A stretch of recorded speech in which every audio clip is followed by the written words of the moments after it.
What would you do if your phone rang one night and the caller ID showed the name of someone you buried a year ago?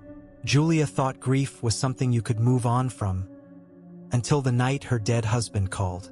And the voice on the other end knew things only he could know. It started with a call she should never have received. The phone rang at 11:37 p.m. That strange, heavy hour when the world feels half asleep and half aware.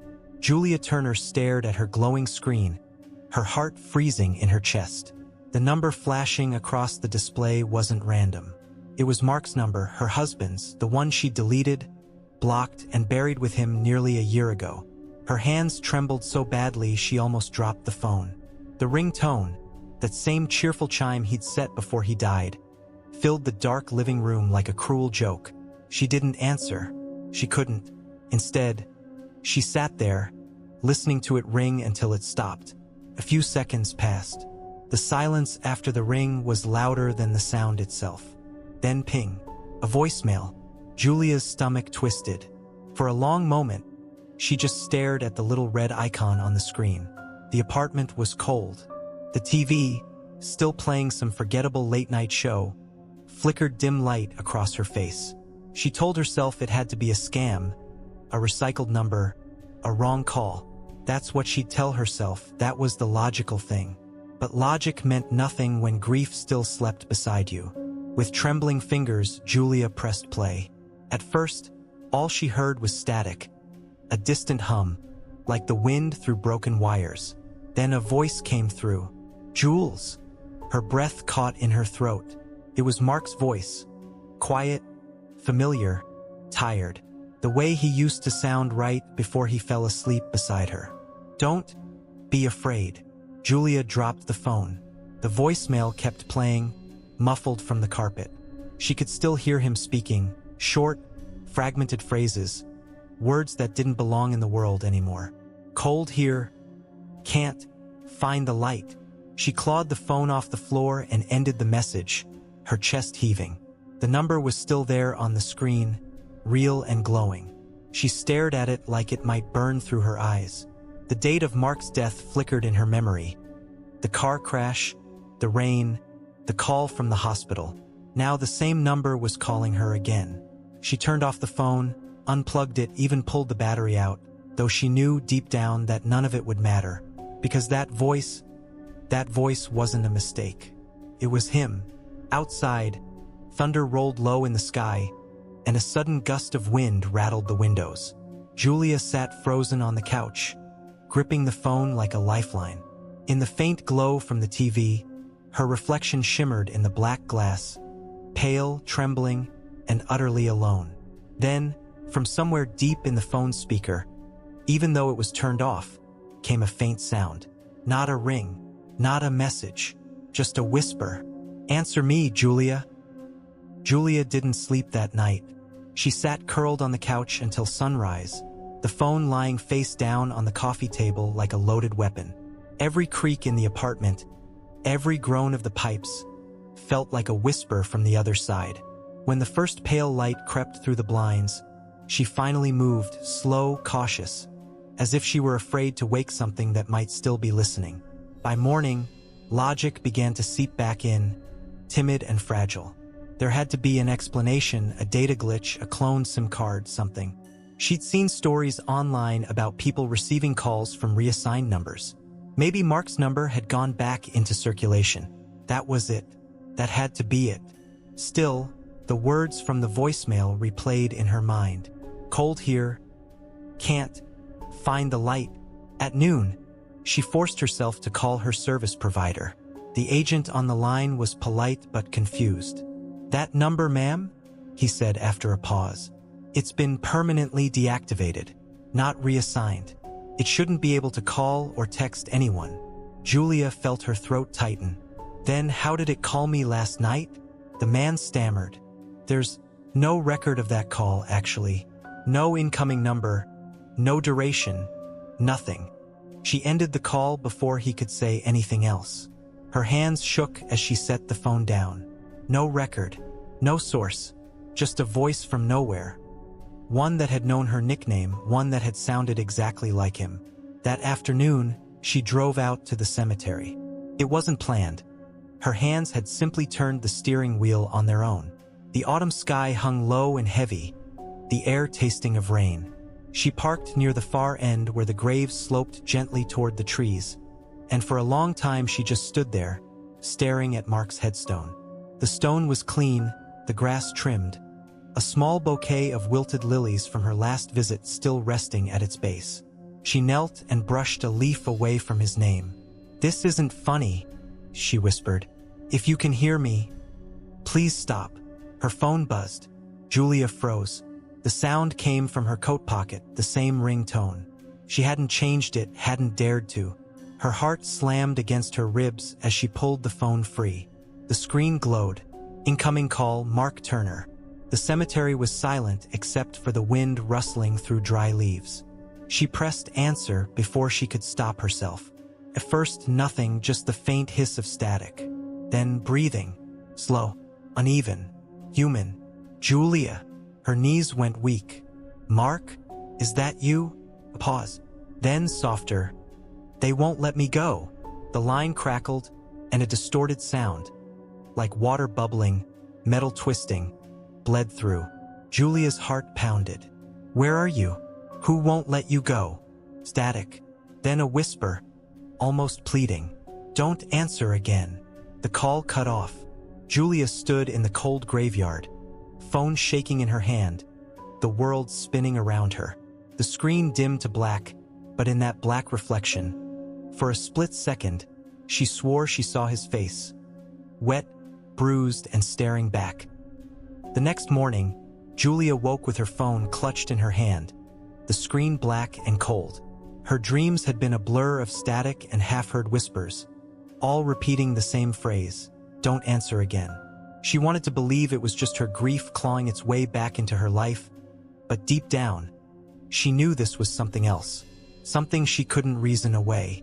She made coffee, though her hands trembled too much to drink it. The city outside felt quieter than usual, muted under gray skies. Her reflection in the kitchen window looked like a stranger, pale, sleepless, and scared. She decided to go to the police. Maybe they could trace the call, find a hacker, something. Anything.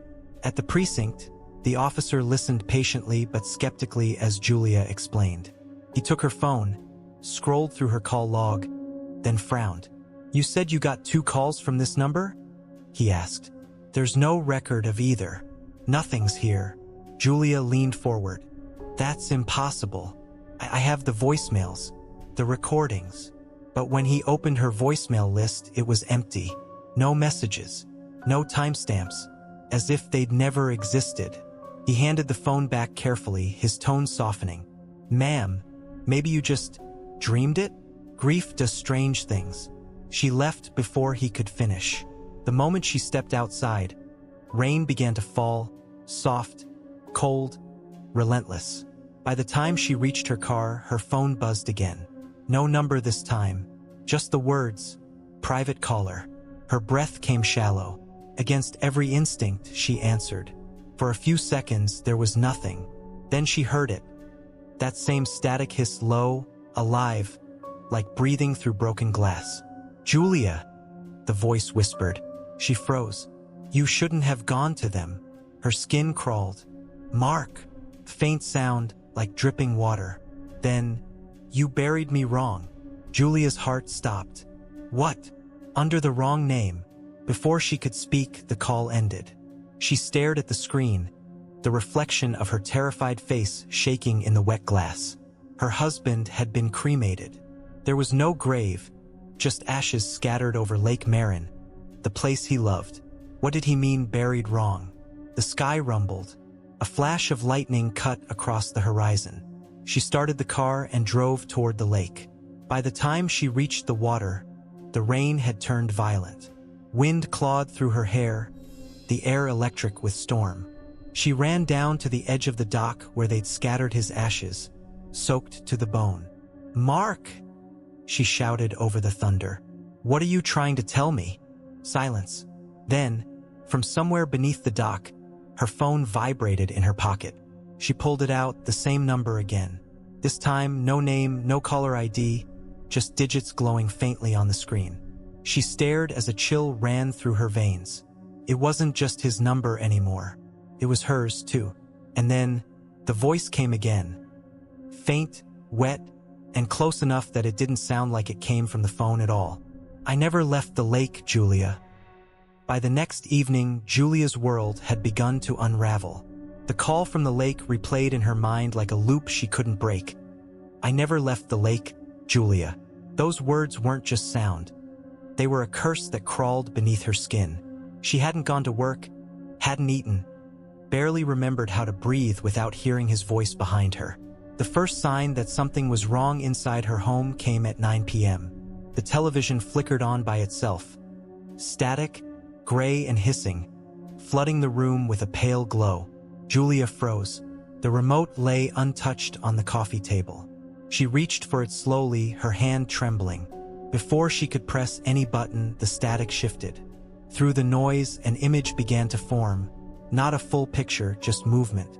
A dark shape pacing back and forth, heavy and uneven, as if wading through water. Then, through the distortion, she saw a hand press against the inside of the screen, pale, dripping, trembling. Julia screamed and ripped the plug from the wall. The TV went black, but her reflection on the blank screen was no longer alone. For a fraction of a second, there was a man's face behind her shoulder. Soaked, eyes half open, mouth filled with lake water. She spun around. Nothing, just the sound of rain beating against the window. Her phone buzzed again. The same caller ID, Mark Turner. Her pulse thundered in her ears. She didn't answer. The phone stopped ringing after the fourth chime, then buzzed again immediately. Again. Each call louder, more desperate, until the sound filled the apartment like a scream. Julia snatched the phone and hurled it against the wall. The screen shattered, sparks flickering out. Silence. For a moment, she thought it was over. Then, from the cracked speaker on the floor, came a voice. Muffled, broken, but clear. "You left me there." The lights in the apartment flickered. Her framed photos fell one by one from the wall, glass shattering like brittle bones. The air turned thick and cold, carrying the smell of lake water, metallic and rotting. Julia stumbled backward, clutching the edge of the couch, her breath coming in ragged gasps. A dark puddle was spreading across the living room floor, seeping from beneath the door, though it hadn't rained in hours. The water crept toward her, rippling as if something were moving through it. She backed away, whispering, "Please stop, please." A voice, low and close to her ear, replied. Not through the phone this time, but from the empty air behind her. "You didn't answer when it mattered." The room plunged into darkness. Only the sound of water remained, dripping, steady, rhythmic, like footsteps crossing the floor. Julia ran to the bedroom, slammed the door, and pressed her back against it, shaking. The phone, broken and dead, lay on the other side of that door. Still, somehow, from the darkness beyond, it began to ring. Once, twice, then silence. Julia's heart pounded. She pressed her ear to the wood, trembling. And from the other side, she heard it. A wet whisper, inside the wall itself. "Let me in, Julia." Julia didn't remember falling asleep, only the shock of waking up to silence. It was the kind of quiet that feels wrong. Too still, too heavy. Sunlight bled through the curtains in pale streaks, dust motes drifting through the air like tiny ghosts. Her phone lay in the hallway where she'd thrown it, black and cracked, but she could still see faint light flickering beneath the shattered glass. She hesitated, then picked it up. The screen pulsed once, then came to life, the wallpaper replaced by a photograph she didn't recognize. It was the lake, a gray sky above it, water rippling darkly below. But there, just at the edge of the dock, something small caught her eye. A shadow, shaped like a person standing waist-deep in the water. Her hands went cold. She zoomed in. The figure had Mark's build, Mark's hair. But his face was wrong, melted, as if the water had tried to swallow him and failed. Beneath the photo, a message appeared automatically. You know what you did? Julia's breath hitched. Her memories twisted, flickered. The night of the crash, the rain, the argument in the car. She'd buried those details under months of grief, but now they came roaring back. Mark hadn't wanted to drive that night. He'd begged her not to. She'd been the one angry, shouting, telling him she was done, that she couldn't live with his secrets anymore. The headlights, the curve of the road, the blur of wet glass, the impact. She had survived. He hadn't. Her vision blurred with tears. Mark, I didn't mean to. The lights flickered. The phone vibrated again, though she hadn't touched it. Another image appeared, this one from inside their old house. The basement, Mark's workbench, something lying on the table, wrapped in a tarp.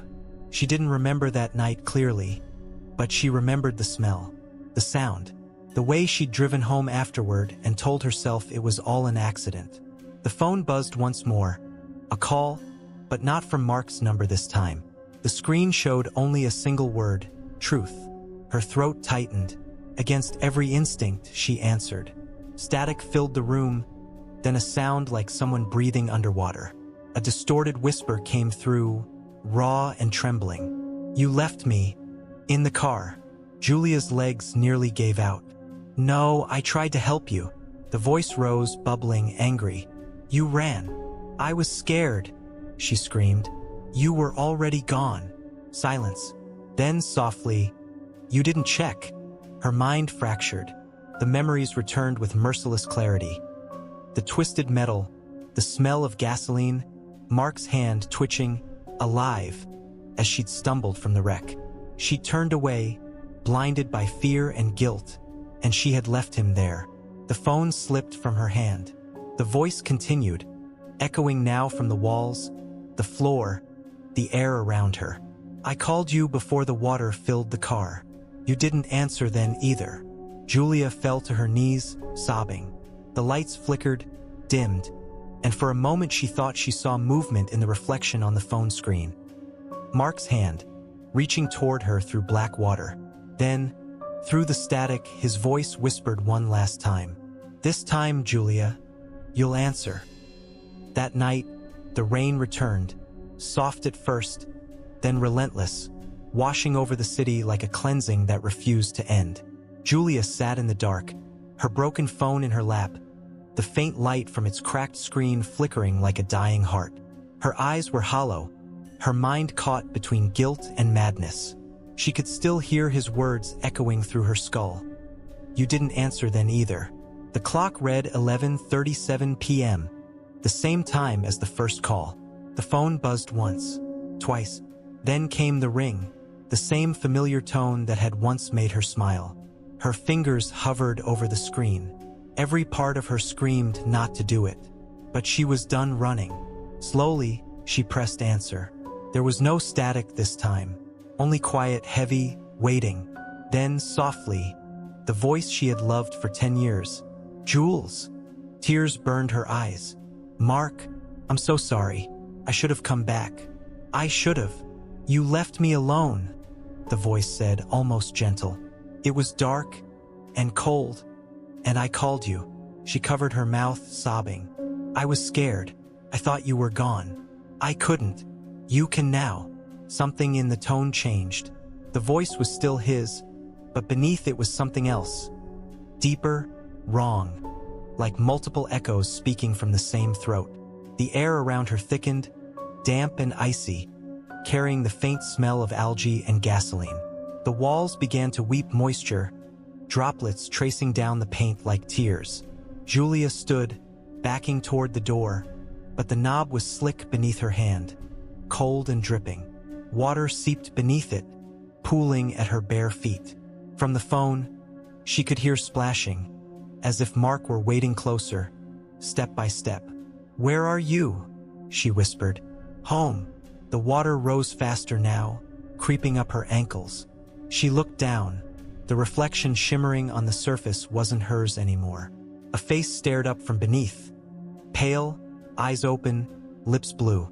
Julia screamed and dropped the phone. It hit the floor with a splash, but the call didn't end. Instead, the voice grew clearer, closer. "You left me to drown, Julia. But you don't have to be afraid anymore." The water was at her knees now. The apartment walls trembled, groaning like the hull of a sinking ship. Light bulbs burst one by one, plunging the room into flickering shadows. Julia stumbled backward, chest heaving, until her legs hit the couch. The phone floated toward her, its cracked screen glowing faintly underwater. The voice whispered from the depths, calm and final. "Answer me, forever." Julia reached out. The moment her fingers touched the phone, the world went silent, as if every sound had been pulled beneath the surface. The lights died. The next morning, neighbors complained of flooding from her apartment. When the landlord opened the door, he found the floor covered in several inches of cold, stagnant water. Julia was gone. No sign of her, just her phone lying in the center of the room, screen dark. But at exactly 11:37 that night, the phone lit up again, displaying a missed call. Incoming, Julia Turner. And somewhere, beneath the still surface of Lake Marin, another phone began to ring.